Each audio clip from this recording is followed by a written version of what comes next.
10वां अध्याय। यमदूत कहने लगे कि हे वैश्य, एक बार भी गंगा जी में स्नान करने से मनुष्य सब पापों से छूटकर अत्यंत शुद्ध हो जाता है। जो गंगा जी को दूसरे तीर्थों के समान समझता है वह अवश्य नरक में जाता है। भगवान के चरणों से उत्पन्न हुई गंगा जी के पवित्र जल को श्री शिव जी ने अपने मस्तक में धारण करते हैं। वह ब्रह्मा जो संदेह रहित प्रकृति से अलग और निर्गुण हैं, ब्रह्मांड में उसकी समानता किससे हो सकती है। गंगा जी का नाम हजारों योजन दूर से ही लेने वाला नरक में नहीं जाता। इसलिए मनुष्य को अवश्यमेव गंगा जी में स्नान करना चाहिए। हे वैश्य, जो ब्राह्मण दान लेने का अधिकारी होकर भी दान नहीं लेता वह आकाश के नक्षत्रों में चंद्रमा के समान है। जो कीचड़ से गौ को निकालता है, जो रोगी की रक्षा करता है, या जो गौशाला में मरते हैं वो आकाश में तारागण होते हैं। प्राणायाम करने वाले मनुष्य सदैव उत्तम गति को प्राप्त होते हैं। प्रातः समय स्नान के पश्चात जो 16 प्राणायाम करते हैं वो घोर पापों से बच जाते हैं। जो पराई स्त्री को माता समान मानते हैं वह यम की यातना नहीं भोगते। जो मन से भी कभी पर स्त्री का चिंतन नहीं करता वह दोनों लोगों को अपने अधीन करता है। जो पराये धन को मिट्टी के समान समझता है वह स्वर्ग में जाता है। क्या भाव इसका अर्थ है?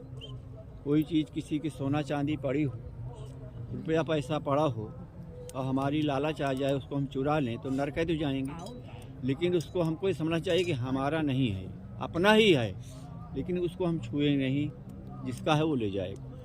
पा जाने के बाद भी उसको 4 अंश बता दीजिए कि भाई ये सामान यहाँ रखा है, अगर नहीं ले जाता है तो आप रखिए, उसको दान कर दीजिए कहीं और उसका उपयोग कर लीजिए।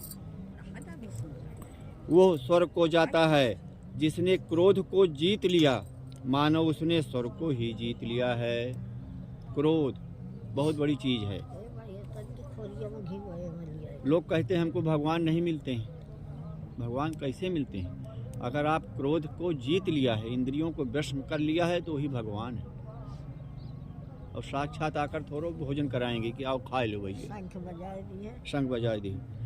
जिसने क्रोध को जीत लिया मानो उसने स्वर्ग को ही जीत लिया है। जो माता पिता की सेवा देवता तुल्य करता है, उनको देव देवी मान करके जो पूजा करता है माता पिता को, उनको पूर्ण फल मिलता है। दिखावटी नहीं कि 4 आदमी देखने की हाँ माता पिता की सेवा करते हैं, मन में कुछ दूसर है। हृदय से मानकर पूजा कीजिए। पिता की सेवा देवता तुल्य करता है, वो यमद्वार नहीं देखता है। और जो गुरु की सेवा करते हैं वह ब्रह्मलोक को प्राप्त होते हैं। शील की रक्षा करने वाली स्त्री धन्य है, शील भंग करने वाली यमलोक जाती हैं।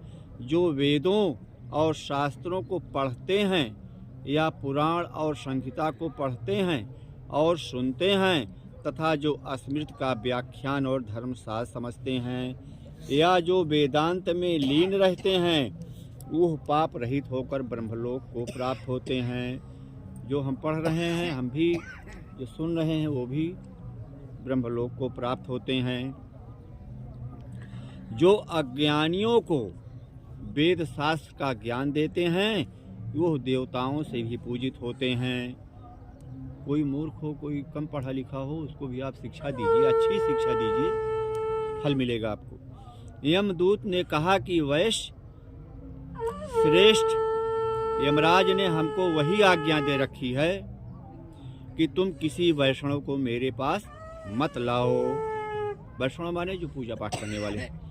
हे वैश्य, पापी लोग को इस संसार रूपी नरक को पार करने के लिए भगवान की भक्ति के सिवाय दूसरा और कोई उपाय नहीं है।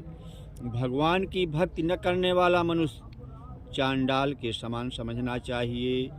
भगवान के भक्त अपने माता और पिता दोनों के कुलों को तार देते हैं और उनको नरक में नहीं रहने देते।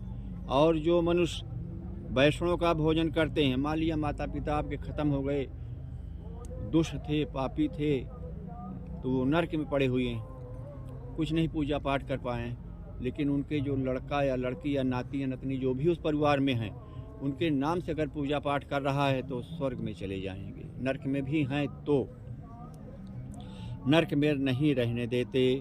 और जो मनुष्य वैष्णव का भोजन करते हैं वही भगवान की कृपा से श्रेष्ठ गति को प्राप्त होते हैं। वैष्णव का भोजन मतलब जो शुद्ध घर का भोजन बनाया हुआ, किसी के यहाँ भोजन करिए वो उत्तम धन का भोजन होना चाहिए, डकैती का और चोरी का भोजन नहीं करना चाहिए, तो उनको ही फल मिलेगा और अपने को भी फल मिलेगा। कृपा से श्रेष्ठ गति को प्राप्त होते हैं। बुद्धिमान को सदैव वैष्णव अन्न का ही भोजन करना चाहिए। इससे बुद्धि पवित्र होकर मनुष्य पाप नहीं करता। गोविंदाय नमः इस मंत्र का जाप करता हुआ, गोविंदाय नमः इस मंत्र का जाप करता हुआ जो मनुष्य मृत्यु को प्राप्त होता है वो परमधाम को प्राप्त होता है, इसमें कोई संदेह नहीं है। जो ओम नमः भगवते वासुदेवाय, मन नारायणाय इस 12 अक्षर मंत्र या ओम अष्टाक्षर मंत्र का जाप करता है, उसके ब्रह्म समान इत्यादि बड़े पाप नष्ट हो जाते हैं।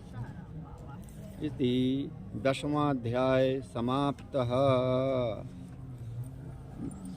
माघ महात्म्य का 10वां अध्याय।